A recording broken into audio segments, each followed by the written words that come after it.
What a build-up, thank you.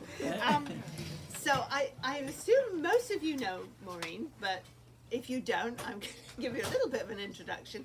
It's one that the notes came from the publisher, and I want to hear Maureen talk, and I'm sure you do too, so I'll try and cut it down, but it's really hard. Because Maureen Murdock, if you are new and you've just happened to have walked in, is the author of this fantastic new book, which I've already read, Mythmaking, Self-Discovery, and the Timeless Art of Memoir. Just so you know, there's a few of us here who are in Maureen's writing group. In fact, there are she has two writing groups. And so she's our mentor. We have a lot of fun together. It's a women's group, so we share out what we write, and we've had some really successful books coming out of this one writing group, so I'm so proud to be part of it. I truly am.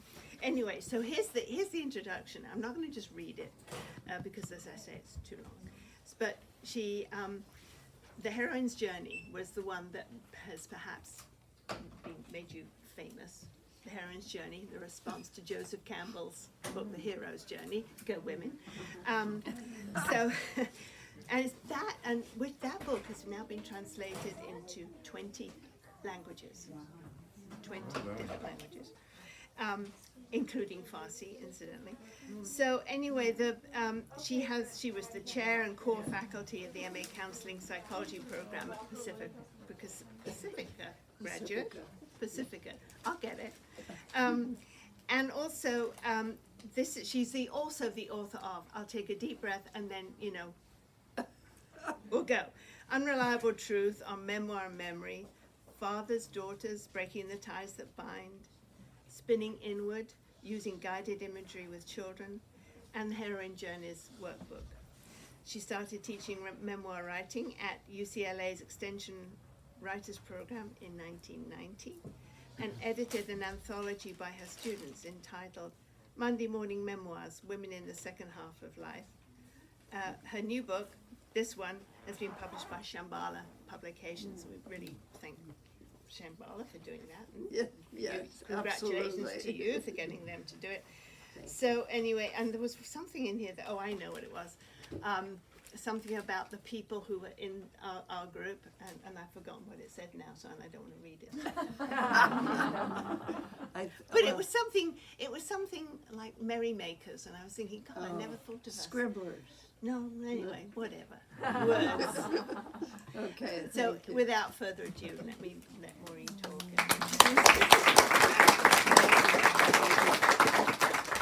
Thank you, Carolyn, and thank you, Michael, for hosting this event. Michael and I, as he was saying, we did a event 4 years ago during COVID.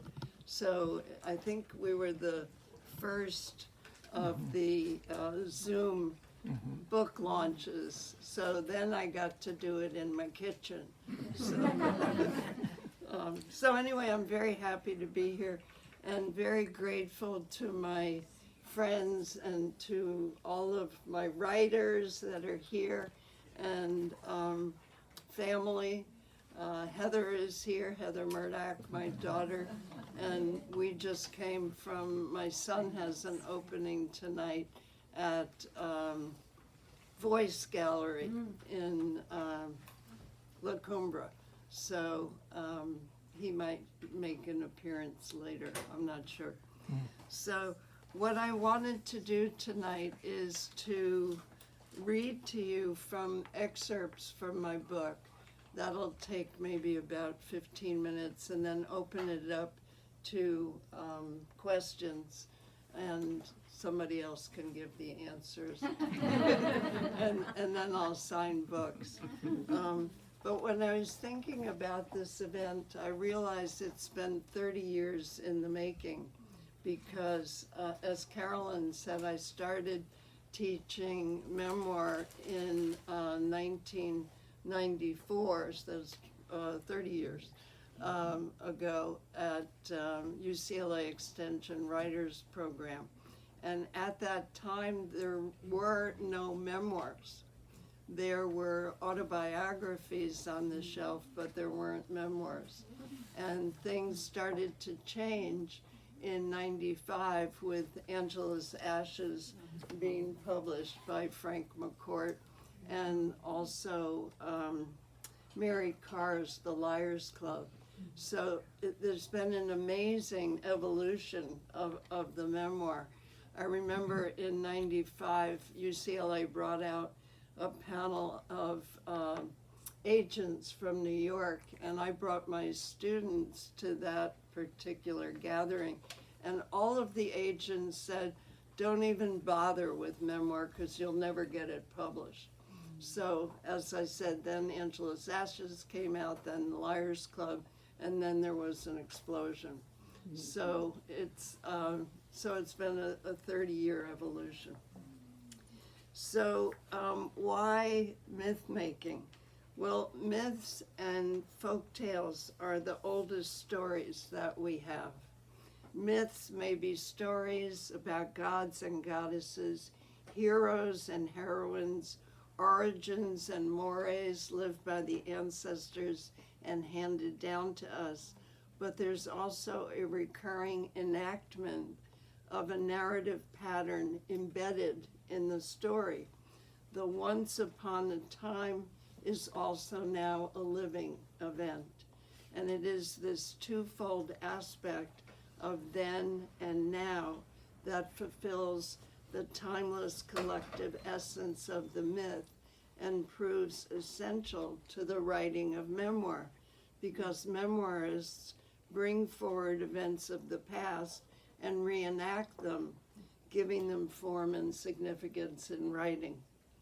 We all need to tell our story, and to understand our story, we all need to understand our passage from birth to life and then to death. We need for our life to signify, to touch the eternal, to understand the mysterious, to find out who we are. We are compelled to listen to the stories of others because we want to see ourselves reflected in them. Grappling with uncertainty and ambiguity in our lives, we seek direction from the memoirs of others.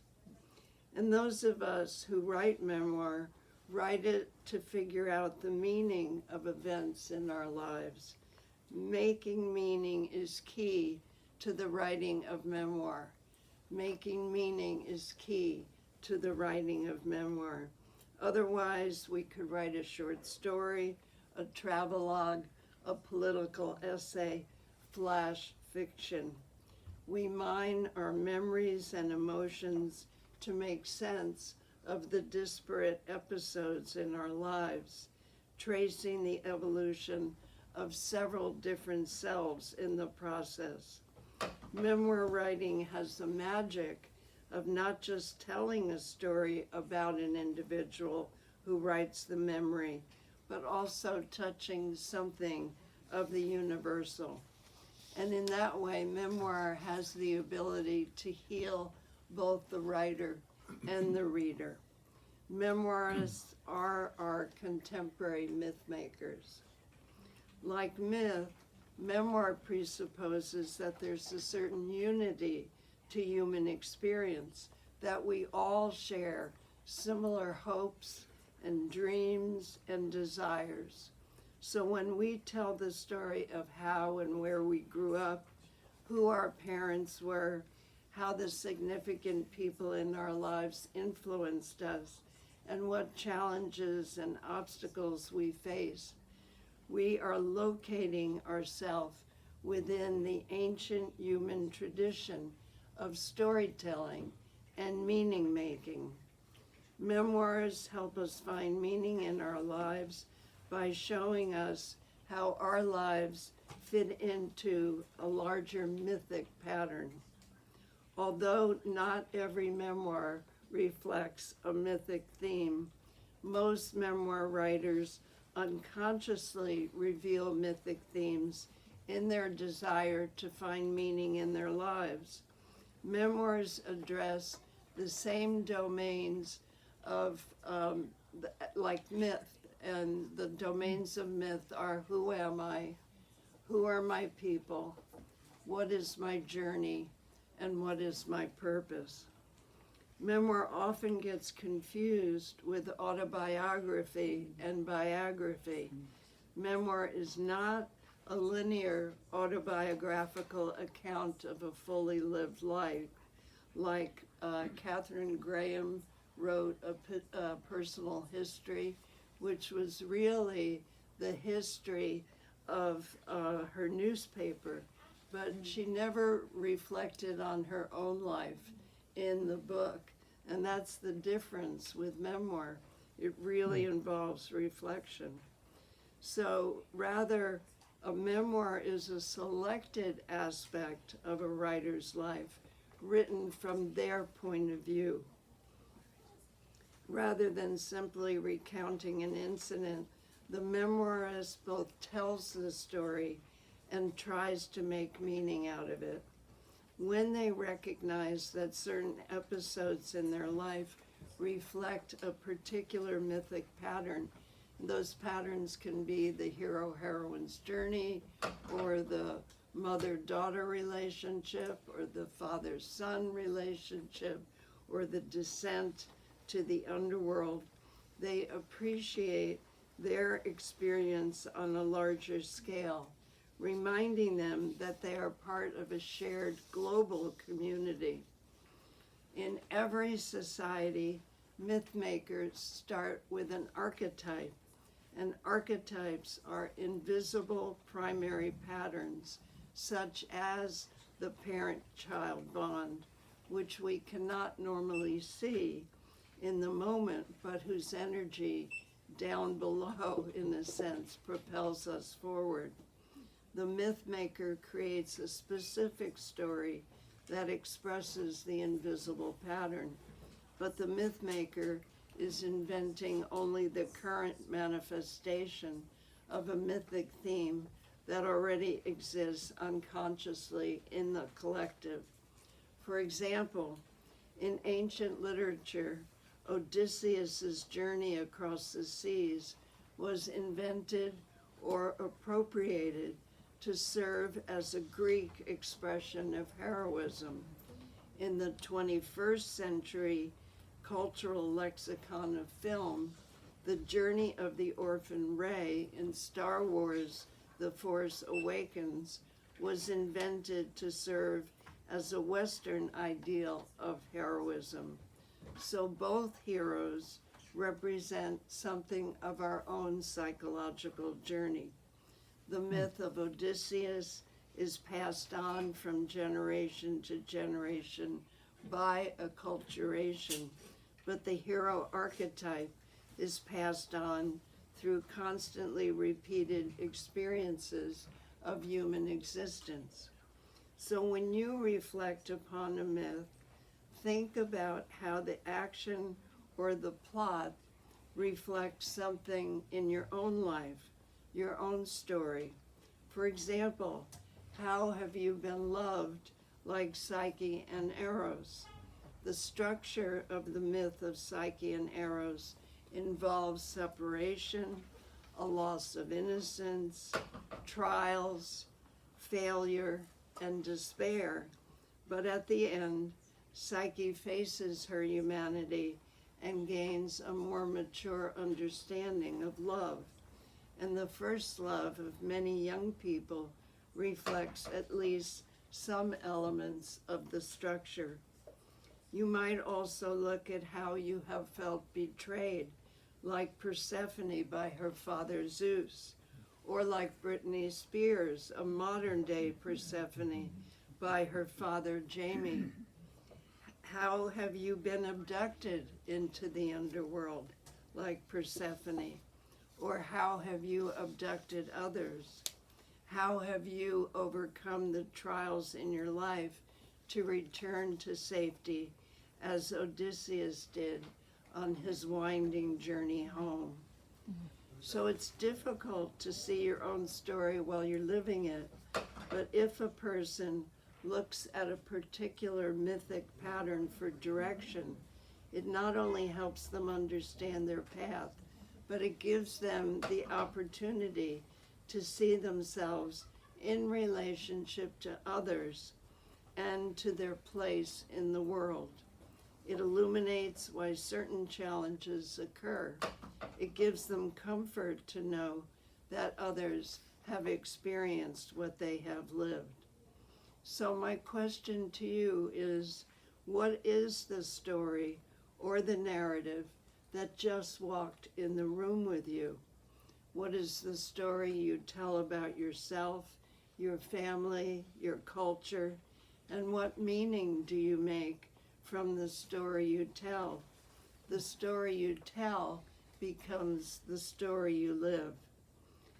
Although not every memoir reflects a mythic theme, most memoir writers unconsciously reveal mythic themes in their desire to find meaning in their lives. This is because inquiry lies at the heart of both memoir and mythology, and both arose from a human need for connection. I suspect that one of the reasons memoir is so popular today is because many memoirs address one or more of the domains of myth. Certainly the domain, who am I, how did I come about, is at the core of every memoir. In her memoir, Inheritance, a memoir of genealogy, paternity, and love, Dani Shapiro explores the crisis of identity she experienced when she found out through a DNA test at age 54 that her father was not actually her birth father.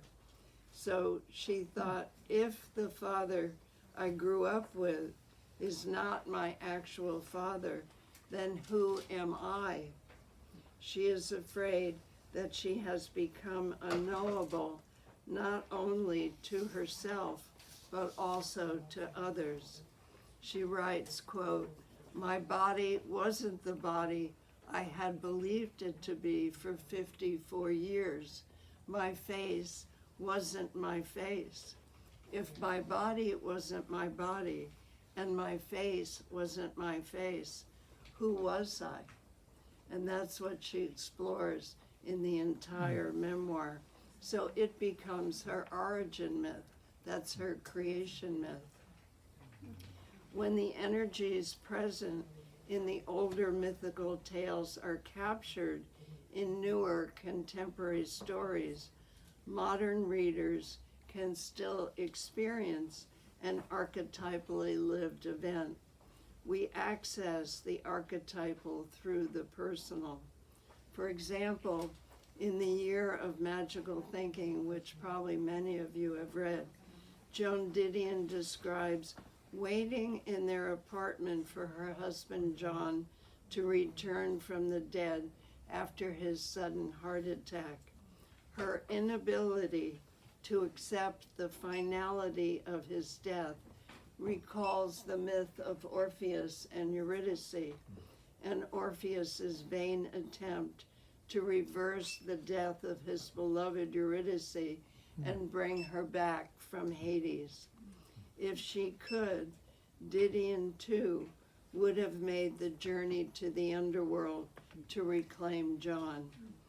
Didion writes about her need to spend the night of her husband's death alone. She writes, "Of course I knew John was dead. Of course I had already delivered the definitive news to his brother and to my brother and to Quintana," that's her daughter, Quintana's husband. The New York Times knew, the Los Angeles Times knew, yet I was myself in no way prepared to accept this news as final. There was a level on which I believed that what had happened remained reversible. I needed to be alone so that he could come back. End of quote. The psychologist Carl Jung believed that every society has specific stories that express archetypal themes, such as the death of a loved one. But in each society, the stories emerge from manifestations of already mythic material. The yearning for a figure to embody the archetype remains. The person or persona changes, while Eurydice embodies the ancient archetype of the dead spouse. Didion's husband John embodies the current persona. So my book is divided into two parts, two sections. The first section is the domains of myth, and those domains of myth come directly from Joseph Campbell, the way he was looking at myth. So the first part of the book are the domains of myth. Who am I? Who are my people? What is my journey? What is my purpose? And the myths and contemporary memoirs that address those domains. In the second half of the book, I'm looking at specific archetypes. The archetype of the body and wounding, home and search for home, exile, being exiled, choosing exile, loss, and spirituality. Each chapter has a page or two on craft. For example, with memoir, you've got to create scenes. So you need to use all of your senses to get the reader into the scene with you. Memoir is not just from the head up. So what I've done is in each chapter there's hints about different aspects of the craft of memoir, and also prompts, like, to give you an example, what does the image of home evoke for you? What remains when home is lost? What does your body remember? So there's, in each chapter, there's at least 7 prompts to get you started. And for those of you already writing memoir, you might enjoy exploring the archetypes in your memoir.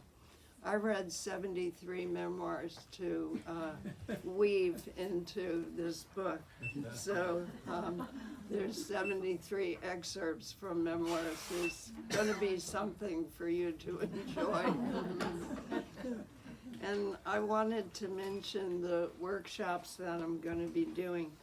I'm going to be doing a workshop April 25th through 27th in Santa Fe for women memoirists, and Tony and Christine have flyers for those of you who are interested.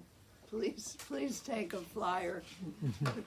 And next week I'm doing a memoir workshop online for the International Women's Writing Guild. And women, you need to know about the International Women's Writing Guild. It's iwwg.org.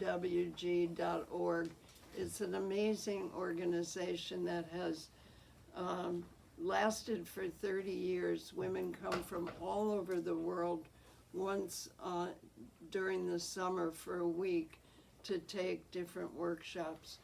And all year round we do things online. And they're short. Like my course is going to be having the courage to write what you've always wanted to write but were afraid to. And that's March 13th, IWWG. And then Pacifica Graduate Institute hosts Writing Down the Soul, which is a 9-month program online. And our first weekend is March 23rd through the 24th. So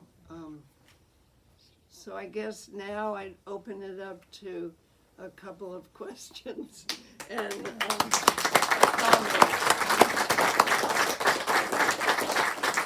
Thank you. Shall I start it off? Sure.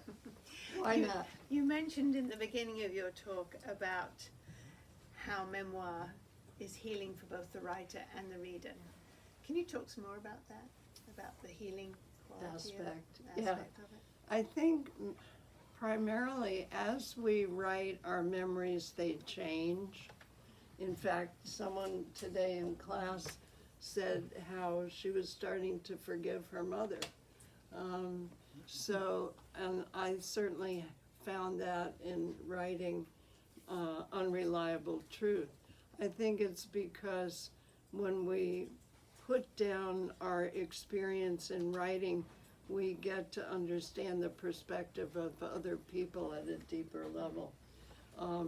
So I think there's great healing that comes from that, as well as the person who's reading it, they can identify with it. So I think that's where the healing comes. Just the act of writing is healing, you know, particularly if you don't have an agenda, if you just let yourself follow your image, follow your memory. Is there a universal myth that women today need to connect with? You feel like one universal myth that women today need to connect with? Well, I love the Demeter Persephone myth. Yeah. I don't know whether you've read The Heroine's Journey. I have. Okay. Yeah. And Yeah. I think we're all healing that particular myth, both for Demeter and for Persephone. Good question. Yes, Molly. You just said something about, especially if you don't have an agenda when you're writing. Isn't that mythic? Like you follow, you're pulled along and you don't have the plan, you don't have the route. But isn't that the mythic feeling in itself? Yeah, that's great. Yeah, you just follow, particularly in the journey myth. Yeah.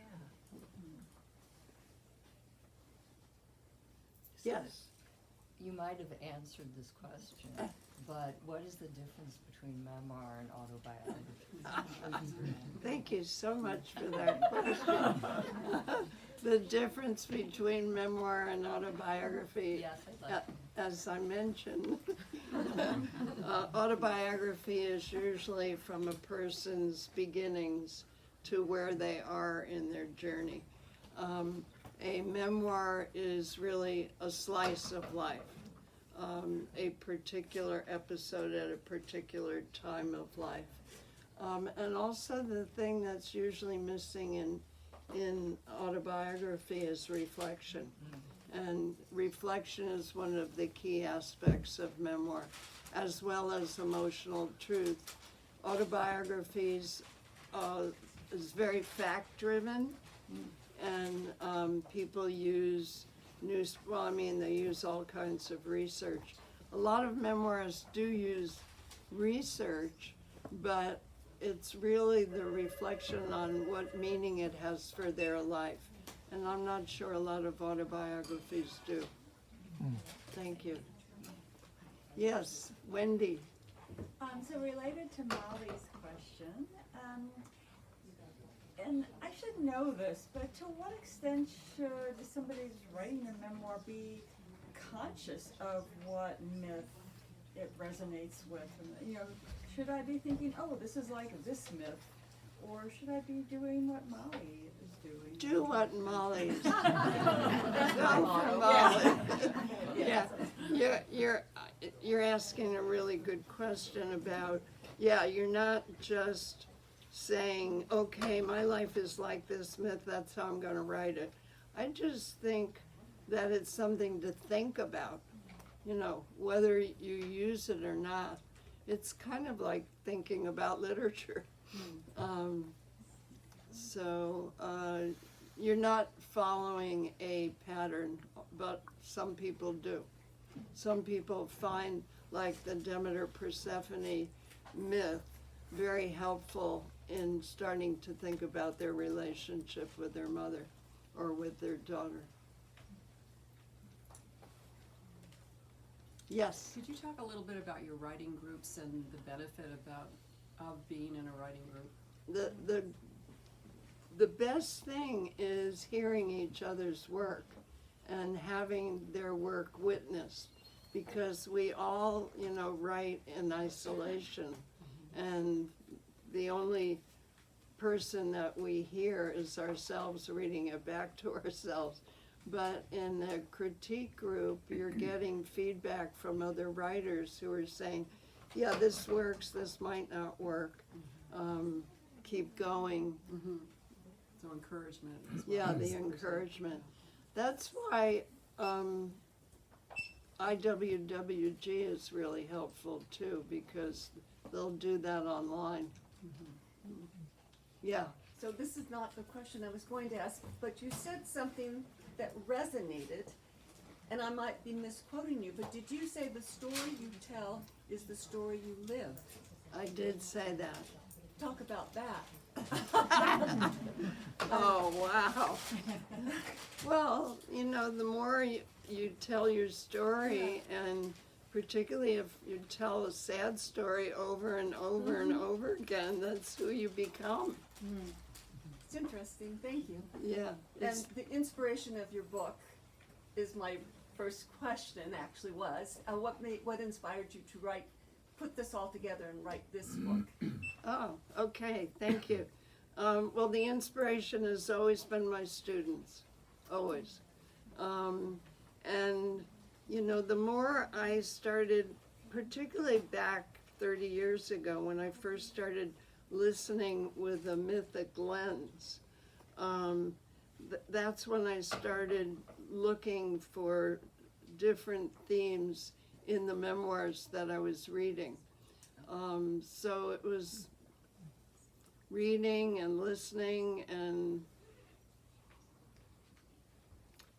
I tried actually to get it published in 2002, and nobody was interested in myth and memoir. They were like, who cares about myth and memoir? So this is what now, 20 years later. So when that happened, I wrote Unreliable Truth, which has one tiny little chapter on myth and memoir. So I just kept working on it. I'm a slow writer, and well, yeah, I am. And I most of the time had a full-time job, so I would be writing one day a week only. So it's taken this evolution. I think also, with the popularity of memoir right now, it feels like now is the time. So, Thank you. yeah. So Maureen, do you think that every memoir reflects a myth? No, I don't. Can you talk about that a little bit? I think, it's interesting to think about, with all the different mythic archetypes, like the loss of innocence. I mean, we've got a lot of memoirs that are coming of age memoirs that usually look at the loss of innocence. We have memoirs about betrayal. We have memoirs like Cheryl Strayed's Journey, which definitely follows the heroine's journey. We have a lot of memoirs about the descent, and Joan Didion's is perfect about trying to reclaim the dead spouse. So I see them reflected in different cultures, but memoir does not have to follow a mythic theme, but I bet you it will. So, okay, 2 more questions, maybe? 2 more? Yeah. How about 1 more? All right, let's do 1 more. Do you think it's important for the narrator of the memoir? Is it important for the narrator of the memoir for them to evolve during the course of the memoir? Or is it sometimes, some myths are, Sisyphus, just be like, oh, like I've been living a life of pushing this boulder up this hill continuously. I'm just curious to hear your thoughts on how that drives, or if it's necessary, or. I think if the narrator hasn't changed by the end of the memoir, it's not a successful memoir. So I think we have to see the arc of the writer. Any final thoughts? Final word. Thoughts? Michael wants me to have a final thought. Isn't a book enough? Well, you know, follow your curiosity. I think we all have a story to tell, and just get it down on paper and see where it takes you. You know, what Molly said, you know, just follow the impulse, see where it goes. So thank you very much for coming. I hope that some of you will join us in Santa Fe. So raise your hand if you'd like one of the flyers. And thank you, you. Michael. And I'll sign books here.